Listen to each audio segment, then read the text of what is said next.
ಎಲ್ಲರಿಗೂ ನಮಸ್ಕಾರ. Welcome back to my YouTube channel. ನಾನು ಎಗ್ ರೈಸ್ ಮಾಡೋಣ ಅಂತ ಹೇಳ್ಬಿಟ್ಟು ಒಂದು 3 ಹಸಿಮೆಣಸಿನ್ಕಾಯಿ ಮತ್ತು ಒಂದೆರಡು ಗೆಡ್ಡೆ ಈರುಳ್ಳಿ, ಒಂದು ಸ್ವಲ್ಪ ಎಲೆಕೋಸು ಮತ್ತು 6 ಮೊಟ್ಟೆನ ಒಡೆದು ಬೌಲ್ಗೆ ಹಾಕ್ಕೊಂಡಿದ್ದೀನಿ. 5 ನಿಮಿಷಕ್ಕೆ ಬೇಗ ಮಾಡ್ಕೊಳ್ಳುವಂತಹ ಎಗ್ ರೈಸ್ ರೆಸಿಪಿ. ನಾನು ಒಲೆ ಮೇಲೆ ಬಾಣಲಿ ಇಟ್ಟೆ, ಹಾಗೆ ವಾಯ್ಸ್ ಕೊಟ್ಕೊಂಡು ವೀಡಿಯೋ ಮಾಡೋಣ ಅಂತ ಹೇಳ್ಬಿಟ್ಟು ಮಾಡ್ತಿದ್ರೆ ನಮ್ಮ ಮನೆಯವ್ರು ಬಂದುಬಿಟ್ಟು ಮಾಡ್ತೀನಿ ಬಿಡು ಅಂತ ಹೇಳಿದ್ರು. ಸರಿ ಅಂತ ಹೇಳ್ಬಿಟ್ಟು ಆಯ್ತು ಮಾಡು ಅಂತ ಹೇಳ್ಬಿಟ್ಟು ಹಚ್ಚಿರುವಂಥ ಈರುಳ್ಳಿ, ಹಸಿಮೆಣ್ಸಿಕಾಯಿ ಎಲ್ಲ ಹಾಕ್ಬಿಟ್ಟು ಸ್ವಲ್ಪ ಹೊತ್ತು ಫ್ರೈ ಮಾಡಿದ್ರು. ಬ್ರೌನ್ ಕಲರ್ ಬರೋವರೆಗೂ ಫ್ರೈ ಮಾಡ್ಕೋತಾಯಿದ್ರು. ನನ್ನ ಮಗಳಿಗೆ ಎಗ್ ರೈಸ್ ಅಂದರೆ ಅದೇನು ಇಷ್ಟನೋ, ಮಮ್ಮಿ ನನಗೆ ಸ್ಕೂಲಿಗೆ ಲಂಚ್ ಬಾಕ್ಸ್ಗೆ ಎಗ್ ರೈಸೇ ಮಾಡ್ಕೊಡು ಮಮ್ಮಿ ಅಂತ ಹಿಂಸೆ ಮಾಡ್ತಾಳೆ. ನಮಗೆ ಔಟ್ ಸೈಡ್ ಇರೋದ್ರಿಂದ ಇಲ್ಲೇ ಹತ್ರ ಇದ್ದಿದ್ರೆ ಕೊಟ್ಟು ಕಳಿಸ್ಬೋದಿತ್ತು. ಔಟ್ ಸೈಡ್ ಇರೋದ್ರಿಂದ ಕೊಟ್ಟು ಕಳ್ಸೋಕ್ಕೆ ಸ್ವಲ್ಪ ಹಿಂಸೆ. ಹಚ್ಕೊಂಡಿರೋ ಅಂಥ ಕೋಸನ್ನು ಹಾಕಿ ಫ್ರೈ ಮಾಡ್ಕೋತಾ ಇದ್ದಾರೆ. ಮತ್ತು 2 ಸ್ಪೂನ್ ಶುಂಠಿ ಬೆಳ್ಳುಳ್ಳಿ ಪೇಸ್ಟು ಅದನ್ನು ಹಾಕಿ ಸ್ವಲ್ಪ ಹೊತ್ತು ಹಸಿ ಸ್ಮೆಲ್ ಹೋಗೋವರೆಗೂ ಅದು ಸ್ವಲ್ಪ ಹೊತ್ತು ಹುರ್ಕೋಬೇಕು ಚೆನ್ನಾಗಿ.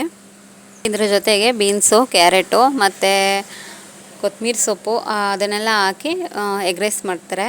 ನಾವು ಆ ಥರ ಮಾಡ್ತಾಯಿಲ್ಲ, ಮಾಮೂಲಿ ನಾರ್ಮಲ್ಲಾಗೆ ರೈಸ್ ಮಾಡ್ತಾಯಿದ್ವಿ. ಅದನ್ನು ತರಕಾರಿ ಎಲ್ಲ ಹಾಕಿ ಮಾಡಿದ್ರೂ ಚೆನ್ನಾಗಿರ್ತದೆ ಟೇಸ್ಟು. ಇವಾಗ ಮೊಟ್ಟೆ ಹೊಡೆದಿಟ್ಕೊಂಡಿರೋಂಥ ಮೊಟ್ಟೆನ ಹಾಕಿ ಅದು ತಳ ಹಿಡಿದಿರೋ ಥರ ನೋಡಿಕೊಂಡು ಅದಕ್ಕೆ ಸ್ವಲ್ಪ ರುಚಿಗೆ ಎಷ್ಟು ಬೇಕೋ ಅಷ್ಟು ಉಪ್ಪು ಹಾಕಿ ಚೆನ್ನಾಗಿ ಹುರ್ಕೋಬೇಕು. ಅದನ್ನು ಮೊಟ್ಟೆ ಹಾಕಿದ ತಕ್ಷಣ ಅಲ್ಲೇ ಸ್ವಲ್ಪ ಕೈ ಆಡಿಸ್ತಾ ಇರಬೇಕು, ಇಲ್ಲ ಅಂತ ಹೇಳಿದರೆ ಕೆಳಗಡೆ ಎಲ್ಲ ಸೀದೋಗ್ಬಿಡ್ತದೆ.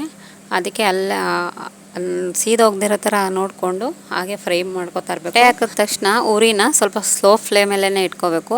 ಈ ನಮ್ಮನೆಯವ್ರು ಏನು ಮಾಡಿದ್ದಾರೆ, ಜಾಸ್ತಿ ಕೊಟ್ಬಿಟ್ಟಿದ್ದಾರೆ, ಅದೆಲ್ಲ ಸೀದೋಗಿ. ನಾನು ಹೇಳ್ತಿದ್ದೆ ಉರಿ ಕಡಿಮೆ ಕೊಟ್ಕೋರಿ, ಜಾಸ್ತಿ ಆಯ್ತು ಉರಿ ಕಡಿಮೆ ಕೊಟ್ಕೋ ಅಂತ ಹೇಳ್ತಿದ್ದೆ. ಕೈಲಿ ಮೊಬೈಲ್ ಹಿಡ್ದಿರೋದ್ರಿಂದ ನಾನು ಉರಿ ಕಡಿಮೆ ಕೊಡೋಕ್ಕಾಯ್ತಿರಲಿಲ್ಲ.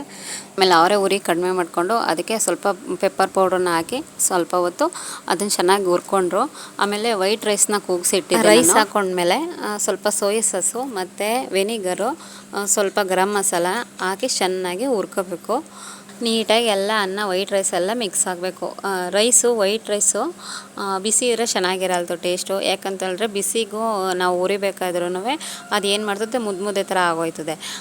ಆರಿಸಿ ಸ್ವಲ್ಪ ತಣ್ಣಗಾದ್ಮೇಲೆ ಎಗ್ ರೈಸ್ ಮಾಡಿದ್ರೆ ಚೆನ್ನಾಗಿರ್ತದೆ, ಉಡುಡಿಯಾಗಿ ಚೆನ್ನಾಗಿರ್ತದೆ ಟೇಸ್ಟು ತಿನ್ನೋದಕ್ಕೆ. ಆಗ ನಾನು ಬಿಸಿ ರೈಸ್ ಇದು ಅಲ್ಲೇ ಕೂಗಿಸಿ ಅಲ್ಲೇ ಮಾಡ್ತಿರೋದು. ಇದು ನಾನು ಎಗ್ ರೈಸ್ ಮಾಡಬೇಕು ಅಂತ ಅಂದ್ಕೊಂಡಿರಲಿಲ್ಲ, ಮುದ್ದೆ ಮಾಡೋಣ ಅಂತ ಅಂದ್ಕೊಂಡಿದ್ದೆ. ಈ ನನ್ನ ಮಗಳು ಹಿಂಸೆ ತಡೆನಾರದೆ ಎಗ್ ರೈಸ್ ಮಾಡೋಣ ಅಂತ ಹೇಳ್ಬಿಟ್ಟು ಮಾಡ್ತಾಯಿರೋದು.